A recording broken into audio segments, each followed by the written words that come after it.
Hi everyone, this is Dr. Raymond Rofi in Blue Sky Bio. In these uh, video tutorials from 1 to 7, we are now explaining the crown and bridge module of the BlueSkyPlan software 4.7 version. Okay, so this is the sixth video actually of the 7 that to finish the tutorial.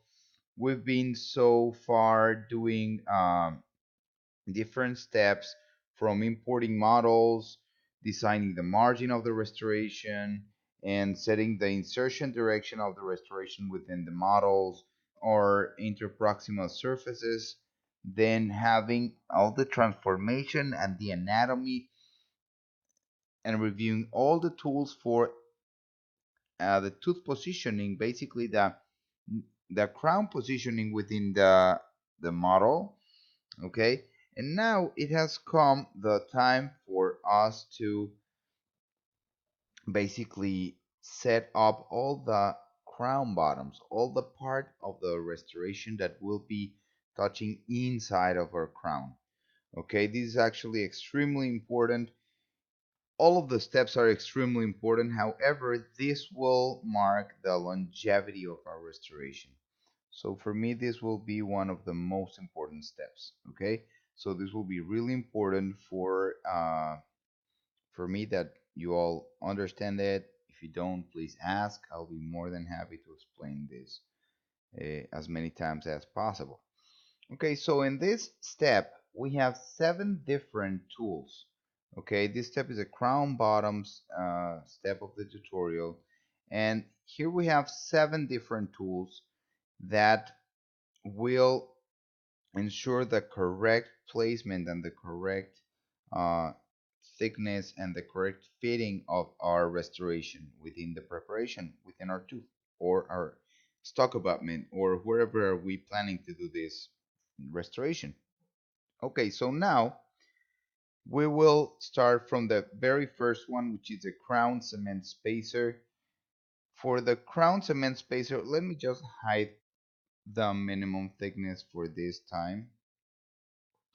The crown cement spacer, if I zoom too much, if I zoom a lot, I will find an offset here. This little layer on top of my restoration will be a space created specifically for my cement. It will be a cement gap, a space that will be filled with cement, and that has come along a lot of studies and documents and comparing this with tons of CAD/CAM solutions. This 0.1 have been the most predictable. Okay, this as well will work as I'll say a parameter for the milling units. Sometimes the milling tools are not very well defined, or they are or definitely the tools are weared out. So with 100 microns, with this 0.1 will be more than enough to compensate all that, as well as give some space for the cement to bring in and do it work. Okay, so that will be 0.1. You can always increase it. I would never do more than 0.3. Okay, but definitely 0.1 to 0.3 will be the best. If you're going to do shell temporaries, you can definitely go larger than this, up to 1 millimeter. This will be just to create a nice temp shells for your relining, and it will be definitely fine. Okay, so but since we're not doing shells here, we're doing a crown. I'll just put it in 0.2. I'm sorry, 0.1. This will be like my ideal, and then we can continue to the next portion to the next part, which will be the no cement gap. Okay, so all of the gray area will be the cement gap, all the area that will be separated from the crown. However, on the margin, we need a space and adjust a fitting area that will need to be 100% precise. Okay, and these will be measured in millimeters from 0.1 up to 3 millimeters for those people that do very, very thin margins or vertical preps for minimum preparations. Even though they're not recommended, definitely they need to put the no cement gap lower. For maximum margins, which is also not recommended, you can do 3 millimeters. But okay, so the average will be 1 millimeter. You just need to understand that you need to go from the very outside of your margin up to the initial part of the vertical wall of the on the crown. Okay, good. This will allow by hydrostatic pressure to make the fluid to make flow all the cement out of the restoration. Okay, good. So now we have an horizontal portion. This green horizontal portion will have actually four parts. Okay, so this green horizontal portion now it again has to bring a thickness. If we're doing a vertical preparation, then we need to put at least 0.5, and we need to make it wider in order for our material to be able to be milled and we don't have chips at the area of the margin. Okay, as well we have this is called angled. In reality it's not angled, this is called more the transition area. Okay, this transition area, which is called angle here, will be in millimeters, okay, from 0.01, which is 10 microns, up to 2 millimeters, will be the transition area between the inner portion of the crown, which we're doing right now, the crown bottoms, with the outer portion of the crown, okay? Good, so this one is it's recommended to be between 0.05 and 0.20 maximum. Okay, now after this one we will select the angle. The angle will go from 0 to 90. It will be the angulation between the horizontal margin and the vertical margin. Okay, I would definitely leave it in about 60. It will be perfect. If you want to go 30 also is very good. You decide. I'll just leave it in 16 in 16 this time. Okay, good, or close to 60.